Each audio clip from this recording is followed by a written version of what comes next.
She's faking it again," Marcus announced to the family as I struggled to catch my breath at the dinner table. Emily's always been weak, using her health issues to get attention. My vision blurred as I gripped the edge of my chair, trying to stay upright while my brother continued his performance.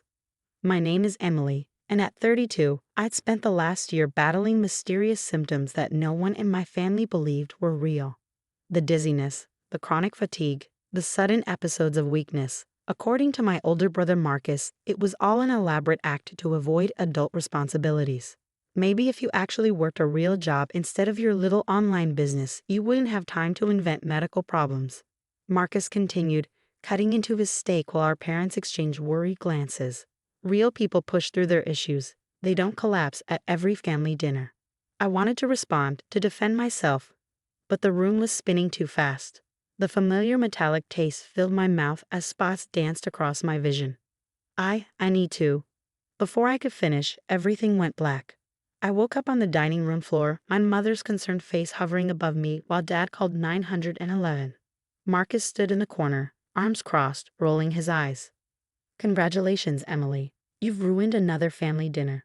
Hope you're happy." The EMTs arrived quickly, checking my vitals and asking questions about my medical history. Marcus jumped in before I could speak. "She's been doing this for attention since we were kids. Always the fragile one, always needing special treatment. Don't waste your time." The lead EMT, a kind-faced woman named Sarah, turned to him with a sharp look. "Sir, unless you're her medical proxy, I need to hear from the patient." She helped me onto the stretcher, ignoring Marcus's scoffs. In the ambulance, I tried to explain my symptoms to Sarah. The episodes had started a year ago, shortly after Marcus moved back home following his divorce. Each time I had an attack, he'd be there, telling everyone how I was just being dramatic, how I needed to toughen up. "Your brother seems to have a lot of opinions about your health," Sarah observed, taking my blood pressure. "Has he always been like this?" I thought back to our childhood. Marcus had always been the strong one, the athlete, the achiever. I was the quiet one, more interested in computers and digital art. When I started my online design business, he called it a hobby. When it became successful, he said I was lucky. Nothing I did was ever good enough. At the hospital, the doctors ran tests while Marcus continued his commentary to our parents in the waiting room. "She's probably just stressed because her little website isn't making money. Some people can't handle real life." What Marcus didn't know, what none of them knew, was that my little website had become a six-figure business. I kept my success quiet, tired of his dismissals and criticisms. But as I lay in the hospital bed, watching nurses draw vial after vial of blood, I realized something else I'd kept quiet: how often these episodes happened when Marcus was around. The next morning, Dr. Patterson, a neurologist, came to my room with a concerned expression. "Miss Sullivan, I've reviewed your preliminary tests, and something unusual caught my attention." She glanced at my chart. "Your blood work shows elevated levels of a particular substance. Have you been taking any medications?" I shook my head. "Just vitamins." She nodded slowly. "I'd like to run some additional tests," and she hesitated. "I'd prefer if you didn't have visitors for the next 24 hours. Marcus's voice boomed from the doorway. "You can't keep me from seeing my sister. I'm family." He strode in, carrying a cup of coffee. "Here, Emily, I brought you your favorite. Black, 2 sugars." I frowned. "I don't take sugar in my coffee." Dr. Patterson's eyes narrowed, watching as Marcus set the cup on my bedside table. "Sir, I need to ask you to leave. We're about to begin some procedures." "Fine," Marcus sighed dramatically. "Emily, drink your coffee before it gets cold. At least try to show some gratitude." As he left, Dr. Patterson quickly picked up the coffee cup. "I think we'll add this to our tests as well." Something in her tone made my heart race. The way Marcus had insisted on bringing me coffee, even though he knew I drank it black. The timing of my episodes, always when he was around. The pieces were starting to fit together, forming a picture I didn't want to see. Dr. Patterson placed a gentle hand on my arm. "Emily, I need to ask you something important. How long has your brother been bringing you drinks?" The question hit me like a thunderbolt. Every family dinner, every visit, Marcus insisting on getting my water, my coffee, my tea. Always playing the caring brother while telling everyone how weak I was. "I need security in here," Dr. Patterson said quietly into her phone. "And please contact the police. We have a situation." As I sat there, watching the doctor seal the coffee cup in an evidence bag, I realized this wasn't the end of the story. It was just the beginning of uncovering a truth that would shake my family to its core. The next 48 hours were a blur of police interviews, medical tests, and shocking revelations. The coffee Marcus brought to my hospital room contained dangerous levels of beta blockers, medication he'd been prescribed after his divorce for anxiety. The same substance showed up in my blood work, explaining my episodes of weakness and fainting. Detective Morgan, a stern woman with kind eyes, sat by my bed reviewing the evidence. "We found similar medications in your system dating back months. Your brother had access to your home, your food, your drinks." I nodded, still struggling to process everything. "He moved back in with our parents 6 months ago. Their house is just down the street from mine. He started coming over all the time, saying he was worried about me living alone." "Worried about you," she repeated, making notes. "Yet he consistently told people you were faking your symptoms." The irony wasn't lost on me. Marcus had spent months convincing everyone I was mentally unstable, weak, seeking attention, all while systematically poisoning me. The perfect cover: make the victim seem unreliable while slowly breaking them down. My parents arrived looking shell-shocked. Mom's eyes were red from crying. Dad couldn't meet my gaze. "We didn't know," Mom whispered, clutching her handbag. "He kept saying you needed help, that you were struggling with the business, that we needed to push you to be stronger." "Mrs. Sullivan," Detective Morgan interrupted gently, "your son is facing serious charges. We found evidence on his phone. He'd been researching these medications, calculating doses. This wasn't accidental." Dad sank into a chair, his face ashen. "But why? Emily's his sister. Why would he do this?" The answer came from an unexpected source. Marcus's ex-wife, Diane, contacted the police after seeing the news. She arrived at the hospital with a stack of journals, Marcus's private writings from before their divorce. "He was obsessed with control," Diane explained, her hands shaking as she handed the journals to Detective Morgan. "When Emily's business started taking off, he couldn't handle it. She was succeeding while his life was falling apart. The journals, they're disturbing. He wrote about making her dependent, proving she was weak without him." The detective read through the pages, her expression darkening. "He planned this for months. The divorce was just the trigger." "When did Emily's business start showing significant growth?" "About a year ago," I said quietly.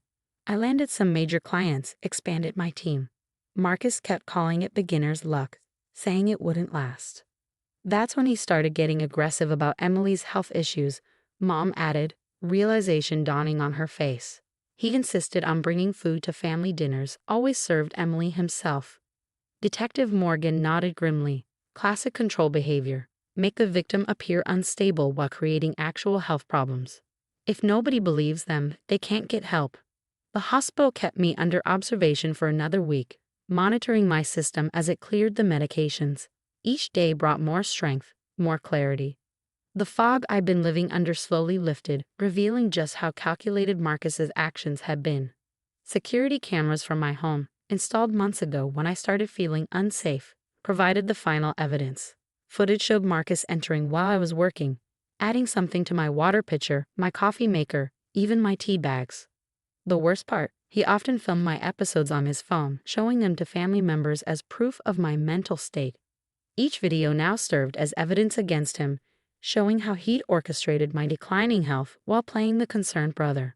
My parents struggled with guilt, remembering how they'd sided with Marcus. "We should have listened," Dad said one evening, his voice heavy. "All those times you said something wasn't right." "He manipulated everyone," I reminded them, though part of me still hurt from their dismissal. "He knew exactly what he was doing." The business I'd worked so hard to build had suffered during my mysterious illness. But now, with my mind clear and strength returning, I could finally focus on rebuilding. My team had kept things running, proving Marcus wrong about its stability. As I prepared to leave the hospital, Dr. Patterson shared something that chilled me to the bone. "The doses were increasing," she said, reviewing my charts. "If you hadn't collapsed at that dinner, if we hadn't caught this," she didn't need to finish the sentence. "Marcus hadn't just wanted to control me. His endgame was much darker." Detective Morgan visited one last time before my discharge. "He's not getting out anytime soon," she'd assured me. "The evidence is overwhelming. The journals, the videos, the security footage, he documented his own crime. I looked out the hospital window, watching the sunset paint the sky in brilliant colors. For the first time in months, my vision was clear, my mind sharp. Marcus had called me weak, had tried to break me down. But in the end, he only proven one thing. I was stronger than he ever imagined. But this wasn't the end of my story. It was just the beginning of my recovery, and I had one more surprise in store for my brother. One that would show him exactly who the weak one really was. 6 months after leaving the hospital, I stood at the podium of a packed conference hall, preparing to give the keynote speech at the National Digital Entrepreneurs Summit. The irony wasn't lost on me. My little website had become one of the most talked about success stories in the industry. Today, I'm not just here to talk about business growth. I began, my voice steady and strong. I'm here to discuss something more important, recognizing and surviving domestic abuse, even when it comes from your own family. In the audience, I could see my parents, tears in their eyes but pride on their faces. Next to them sat Detective Morgan and Dr. Patterson, both of whom had become unexpected allies in my journey. The security footage from my house had become a training tool for medical professionals, helping them identify signs of deliberate poisoning in domestic situations. My brother spent months convincing everyone I was weak. I continued, while systematically poisoning me to prove his point. But strength isn't about physical power, it's about resilience, about rising when others try to break you down. The business hadn't just survived during my recovery, it had thrived. The story of my brother's attempt to destroy me had resonated with people worldwide. My client list had tripled, and I'd launched a foundation helping victims of family abuse rebuild their lives through entrepreneurship. Marcus's trial was set for next month, but I wasn't worried. The evidence was overwhelming, and his journals had revealed the full extent of his jealousy and manipulation. His ex-wife Diane had become a key witness, sharing years of documented controlling behavior. When the hospital records exposed the truth, I told the audience, they didn't just reveal my brother's crimes. They showed me who really needed help, someone so insecure. The foundation's first initiative was a partnership with the hospital where I'd been treated. We created a support system for victims of family abuse, especially those whose stories weren't believed. Dr. Patterson headed the medical team, specializing in identifying cases of deliberate poisoning. My parents had thrown themselves into helping, trying to make amends for their years of dismissing my concerns. Mom volunteered at the foundation, working with families struggling to accept that their loved ones could be capable of such betrayal. Dad used his business connections to secure funding for victim support programs. The same security cameras my brother mocked as paranoid provided the evidence that stopped him. I continued. Sometimes, trusting your instincts means being willing to protect yourself, even when others call you dramatic. The business had expanded into creating security systems specifically designed for domestic abuse survivors. Every system included hidden cameras, drink testing kits, and direct links to emergency services. The first batch had been donated to women's shelters across the country. Detective Morgan had become a regular speaker at our foundation events, teaching others how to recognize signs of systematic abuse. The videos Marcus took to mock me now served as educational materials, showing how abusers often document their own crimes while trying to discredit their victims. Today, standing here, I said, approaching the end of my speech, I'm no longer the weak sister my brother tried to create. His attempts to destroy me only made me stronger, more determined to help others find their voice. Last week, I'd received a letter from Marcus in jail. He'd written about how sorry he was, how he needed help, how prison was too harsh for a family matter. I didn't respond. His words, like the coffee he used to bring me, were just another form of poison. Success isn't just about business growth or profit margins, I concluded. It's about surviving, thriving, and using your experience to lift others up. My brother called me weak, but he taught me something valuable. True strength lies in how you rise after others try to break you down. The standing ovation that followed wasn't just for me. It was for every person who'd ever been called dramatic, weak, or attention-seeking when they were actually fighting for their lives. It was for every survivor who turned their pain into purpose. As I left the stage, my parents embraced me, whispering proud apologies and words of love. Detective Morgan smiled knowingly. She'd seen countless cases like mine, but few with such a transformative ending.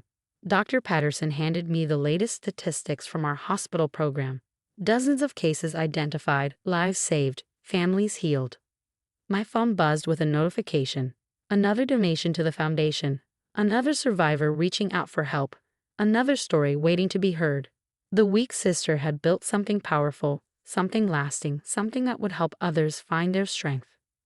Marcus had tried to write my story as a tragedy. Instead, he inadvertently helped create a movement. Sometimes the best revenge isn't about getting even. It's about getting better, growing stronger, and helping others do the same. The hospital records hadn't just told my story, they'd helped me write a new one, not just for myself, but for everyone who needed to know that being called weak doesn't make it true. Sometimes it just means you're strong enough to threaten someone else's control.